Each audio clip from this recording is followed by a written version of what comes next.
शेतकरी मित्रांनो नमस्कार। होय, आम्ही शेतकरी समूहाच्या ऊस उत्पादक ग्रुपमध्ये आपल्या सर्वांचं स्वागत आहे।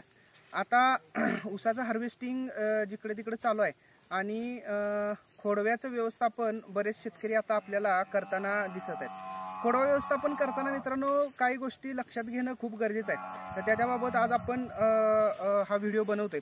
तर मित्रांनो, आता आपण ज्या प्लॉटमध्ये उभा आहे त्या प्लॉटमध्ये बियाण्यासाठी हा आपला तुटलेला प्लॉट आहे आणि बियाण्यासाठी तुटलेल्या प्लॉटमध्ये पाऊस जास्त झाल्यामुळे आपल्याला ऊसाचं व्यवस्थापन करता आलं नाही। तर आता आपण चांगलं व्यवस्थापन चालू केले।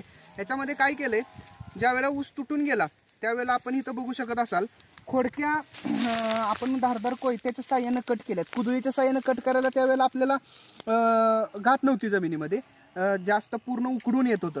तर त्यावेळेला ह्या अशा बारीक जमिनीलगत आपण ह्या खोडक्या कट करून घेतल्यात। आता खोडवं फुटून आले। खोडक्या कट केल्यानंतर बगला चिरणं पाचट व्यवस्थापन करणं ह्याच्यामध्ये अपेक्षित होतं। ह्याच्यामध्ये आपण काय केले, जे काही पाचट निघले तर ते पाचट आपण पूर्ण सरीमध्ये दाबून घेतले। पूर्ण सरीमध्ये हे पाचट दाबून घेऊन बगला चिरणं गरजेचं होतं, पण अति पावसामुळे काय आपल्याला बगला चिरता आले नाहीत त्यावेळेला, त्यामुळे ते काम एक राहून गेले। पण ह्या बगला चिरणं मित्रांनो खूप गरजेचं आहे। आता आपण काय केले, पाणी ड्रीपनं दिले आणि खतांचं व्यवस्थापन आपण दोन्ही बाजूला चर मारून केले। आता आपण इथं जर बघितलं तर ह्या बाजूने बघा, खोडव्याच्या दोन्ही बाजूने अशा आपण इथं चर मारल्यात, ह्या बाजूने एक आणि ह्या बाजूने एक, आणि ह्याच्यामध्ये खत दिले। आता आपण मागं बघत असाल तर ह्याच्यामध्ये आपण खतं टाकून घेतलेली आहेत आणि खतं टाकून ते पायाना पूर्ण आता मुजवायचं काम चालू केले। ह्याच्यामध्ये आता 24-20-02 बॅग, एक बॅग अमोनियम सल्फेट आणि एक 30 किलो SOP असं ह्याच्यामध्ये खतं दिलेत।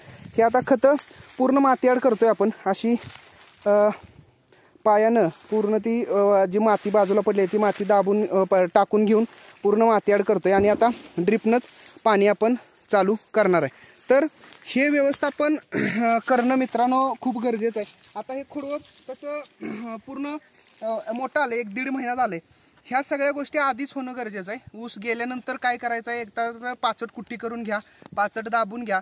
खोडवा जे तुमचं निघलंय, जर जास्त मोठे खूट निघले असतील तर ते खूट थासलून घ्या आणि हे खूट थासलून घेऊन जमिनीत घात असेल तर बगला मारा, नाहीतर एक पाणी देऊन व्यवस्थित बगला चिरून घ्या आणि त्याच्यामध्ये रासायनिक खताचे डोस द्या। हे सुरुवातीला खोडव्याचं व्यवस्थापन करणं गरजेचं आहे। ज्या शेतकऱ्यांना आपल्या शेतामध्ये बुरशी वगैरे येईल असा प्रॉब्लेम वाटतोय तर त्यांनी खोडकी थासल्यानंतर 22 आणि क्लोरोफायरिफॉस या कीटकनाशक आणि बुरशीनाशकांचं मिश्रण करून खोडक्यावर व्यवस्थित चपचपीत फवारणी करून घेणं गरजेचं आहे। आता बऱ्याच शेतकऱ्यांच्या शेतामध्ये खोडव्यामध्ये आपण मागं बघत असाल असा पिवळापणा येण्याचं बऱ्याच ठिकाणी दिसतं। तर ज्या ठिकाणी चुनखडी जास्त आहे तर अशा ठिकाणी आपल्याला फेरसची मात्रा सुरुवातीच्या काळात फवारणीद्वारे देणं गरजेचं असते।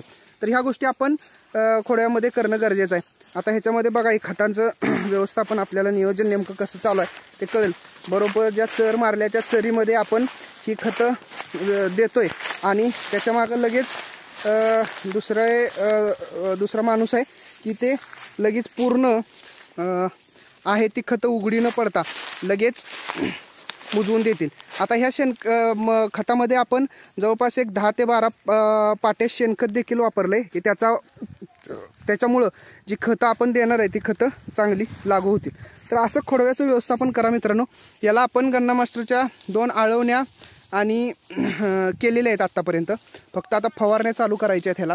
तर त्या फवारण्या झाल्यानंतर अजून चांगला प्लॉट उठेल, त्यामुळं खोडव्याचं व्यवस्थापन चांगलं करणं गरजेचं आहे। गन्ना मास्टरच्या आपल्या आळवण्या केल्यानंतर कोंबांची जाडी वगैरे आपण बघू शकताय की किती सुंदर आता सध्या कोंबांना जाडी आहे।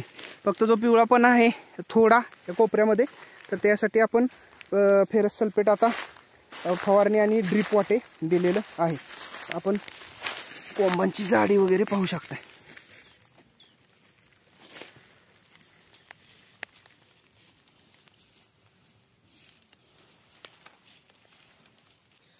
शेतकरी मित्रांनो, पाचट व्यवस्थापन करताना बऱ्याच शेतकऱ्यांच्या मनात प्रश्न असतात की पाचट ठेवल्यानंतर शेतामध्ये हुमणी होते किंवा पाचट ठेवल्यानंतर उंदराची समस्या जाणवते। तर मित्रांनो, एक गोष्ट लक्षात घ्या, आपल्या आडसाली ऊसामध्ये जवळपास एकरी 4 ते 5 टन पाचट निघतं आणि हे 4 ते 5 टन निघणारं पाचट ज्यावेळेला आपण जाळून घालवतो त्यावेळेला आपल्या जमिनीमध्ये जो आपण ऑर्गॅनिक घटक ऑर्गॅनिक काही पदार्थ ॲड करणार आहोत, सेंद्रिय पदार्थ ॲड करणार आहोत, तर ते पदार्थ आपण जाळून घालवतो एकतर. दुसरी गोष्ट म्हणजे प्रचंड उष्णतेमुळे ज्यावेळेला आपण जाळतो त्यावेळेला प्रचंड उष्णतेमुळे आपल्या शेतातील वरचा मातीचा थर आहे तो पूर्णपणे जळून जातो. जमिनीमध्ये असणारा ऑर्गॅनिक कार्बन असेल किंवा जमिनीमध्ये असणारे मित्र कीटक असतील किंवा जे कीटक खाणारे पक्षी असतील, अशा सर्वांचे आपण नुकसान करतोय किंवा ह्या सर्वांना आपण मारून टाकतोय असा ह्याचा अर्थ घ्या. त्यामुळं शक्यतो पाचट जाळू नका अजिबात. पाचट कुट्टी करा, 2 साऱ्याच्या मध्ये दाबा आणि त्याच्यावर पाचट कुजवणारे जीवाणू मार्केटमध्ये मिळतात, ते जीवाणू वापरा, त्याच्यामुळे पाचट कुजून जाईल. किंवा एक शक्य नसेल जीवाणू वापरणं तर अशा वेळेला सिंगल सुपर फॉस्फेट आणि युरिया त्या पाचटावर टाका आणि पाणी द्या. 2 ते 2.5 महिन्यामध्ये पूर्ण पाचट आपलं कुजून जाईल आणि खोडव्याची मशागत देखील म्हणजे भरणी देखील आपल्याला परत करता येईल. त्यामुळं पाचट अजिबात पेटवू नका. ज्यांना हुमणी लागते अशी शंका वाटते तर मित्रांनो, हुमणीचा जीवनक्रम आपण बघितलाय, जूनपासून ते ऑक्टोबर नोव्हेंबरपर्यंत शेतामध्ये हुमणी ॲक्टिव्ह असते आणि या काळात हुमणी नंतर सुप्तावस्थेत किंवा कोशावस्थेत जाते. त्यामुळे मित्रांनो, आपल्याला अजिबात हुमणीचा त्रास होणार नाही. काही ठिकाणी उंदरांचा त्रास पाल्यामुळे होण्याची शक्यता असते, पण अशा वेळेला जर कंट्रोल मेजर्स चांगले घेतले तर उंदरांचा देखील आपल्याला त्रास होणार नाही. तर धन्यवाद मित्रांनो. असं व्यवस्थापन करा खोडव्याचं. खोडवा एक चांगलं उत्पादन देणारं पीक ठरू शकते, कारण अतिरिक्त खर्च खूप कमी आहे खोडव्याला. या पद्धतीने केलं तर जवळपास एक 60 ते 70 टनापर्यंत खोडव्याचं उत्पादन आरामात निघू शकते. धन्यवाद.